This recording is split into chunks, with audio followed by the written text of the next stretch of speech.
Welcome po sa ating Makabansa 3 Reviewer. Ako po, si Teacher Maylin, ang magbibigay sa inyo ng pagbabalik-aral ng mga natutunan sa ating ikalawang markahan sa Makabansa 3.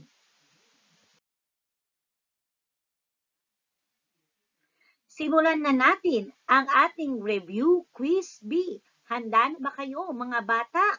Kung handa na, atin ang simulan.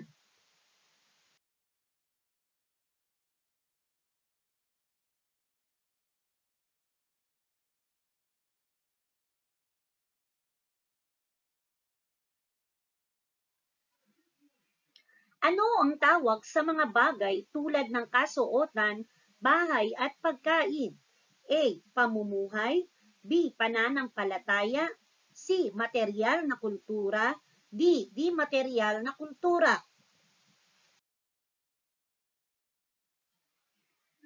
Ang tamang sagot ay C. Materyal na kultura.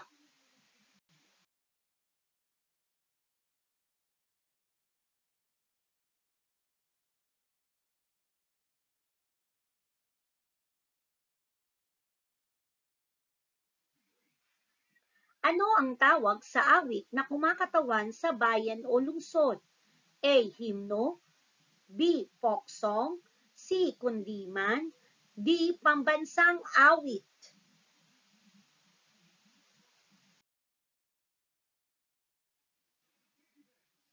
Ang tamang sagot ay A. Himno.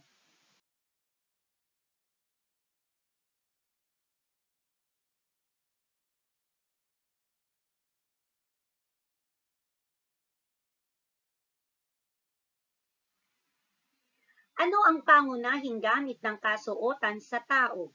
A. Para maging maganda. B. Para ipakita ang yaman. C. Para makilala sa bayan. D. Para protektahan ang katawan. Ang tamang sagot ay D. Para protektahan ang katawan.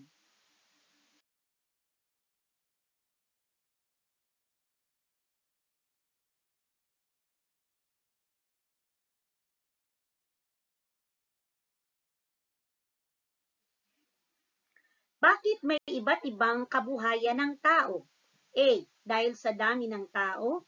B. Dahil iba ang panahon. C. Dahil may iba't ibang hilig. Or D. May kaugnayan ito sa kapaligiran. Ang tamang sagot ay D. Dahil may kaugnayan ito sa kapaligiran.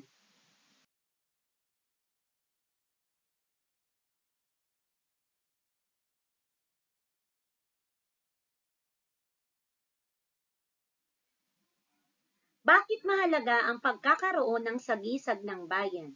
A. Nagsisilbing palamuti lamang ito. B. Maipagmamalaki natin sa ibang bansa.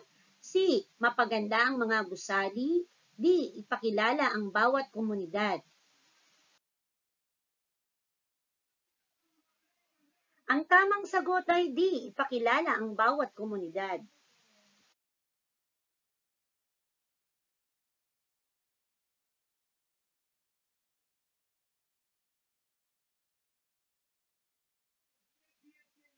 Paano mo maipapakita ang pagkakakilanlan ng inyong komunidad sa isang proyekto sa paaralan? A. Gumawa ng poster tungkol sa kultura ng komunidad. B. Maglaro ng video games. C. Manood ng TV. D. Mag-shopping sa mall.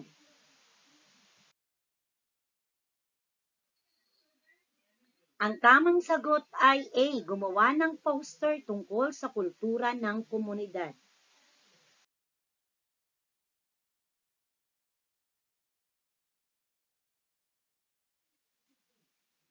Kung ikaw ay magdiriwang ng pista sa inyong barangay, aling gawain ang maaari mong isagawa upang maisabuhay ang tradisyon? A. Pagsali sa parada o palaro. B. Pagpapadala ng text sa kaibigan. C. Paglalaro ng cellphone. Or D. Pagtulog buong araw.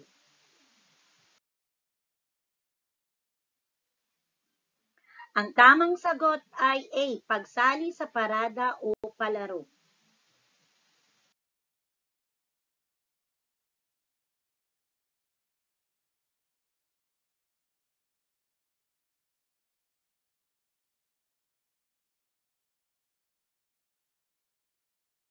Alin sa mga sumusunod ang hindi tradisyon ng komunidad?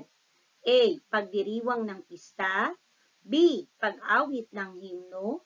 C. Paglalaro ng cellphone. D. Pagdalo sa misa.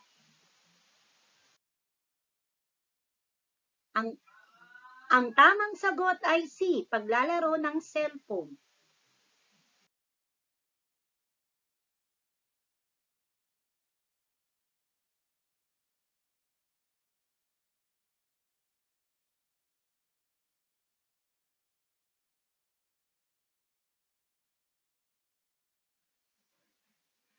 Ano ang ibig sabihin ng bayaning lokal?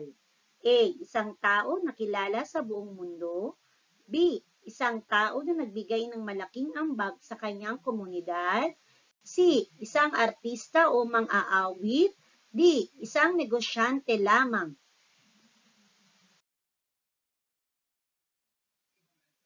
Ang tamang sagot ay B. Isang tao na nagbigay ng malaking ambag sa kanyang komunidad.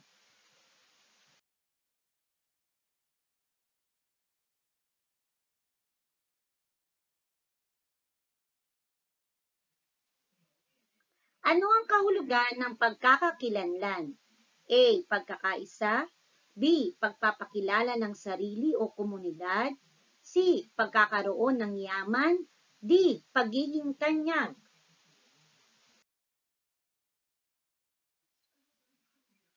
Ang tamang sagot ay B. Pagpapakilala ng sarili o komunidad.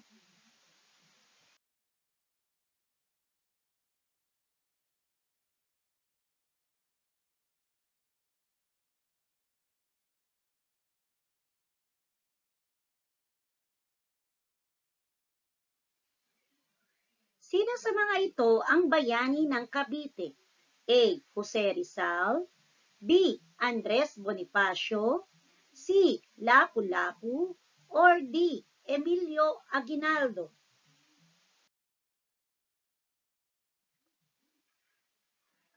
Ang tamang sagot ay D. Emilio Aguinaldo.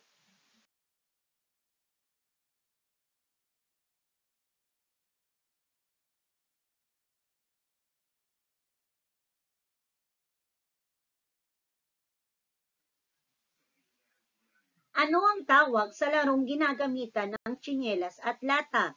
A. Piko. B. Tumbang preso. C. Luksong tinik. D. Sungka.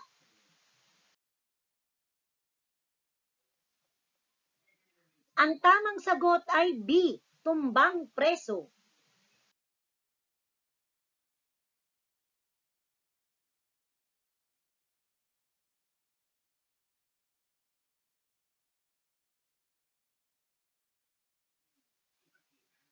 Alin sa mga ito ang halimbawa ng sining at crafts? A. Pagdarasal. B. Paggawa ng banig. C. Pamamasyal. D. Pagtuturo. Ang tamang sagot ay B. Paggawa ng banig.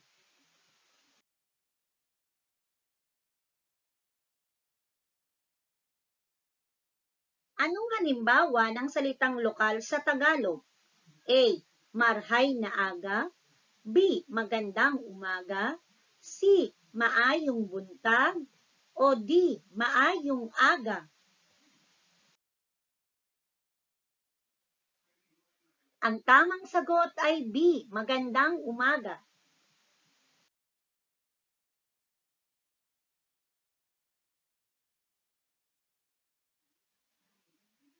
Bakit mahalaga ang kasuotang Pilipino tulad ng barong at barot saya?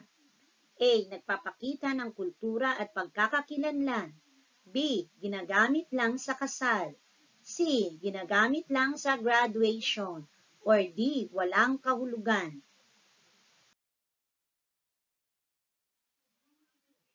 Ang tamang sagot ay A.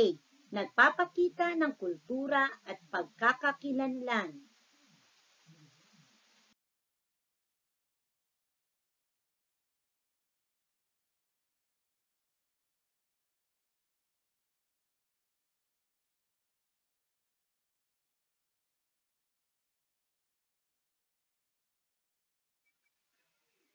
Anong paraan ng pagpapahalaga ng mga tagalalawigan sa kanilang kultura? A. Dumalo at tangkilikin ang mga lokal na gawain. B. Iwasan ang tradisyon. C. Tanggihan ang sariling kultura. D. Tanggihan ang lokal na produkto.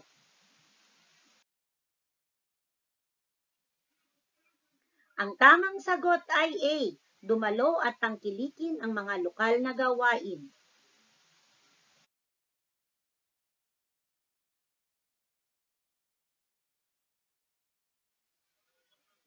Alin ang nagpapakita ng pagpapahalaga sa kultura? A. Pagwawalang bahala. B. Pagmamana ng tradisyon. C. Pag-aaway. D. Pag-iwas.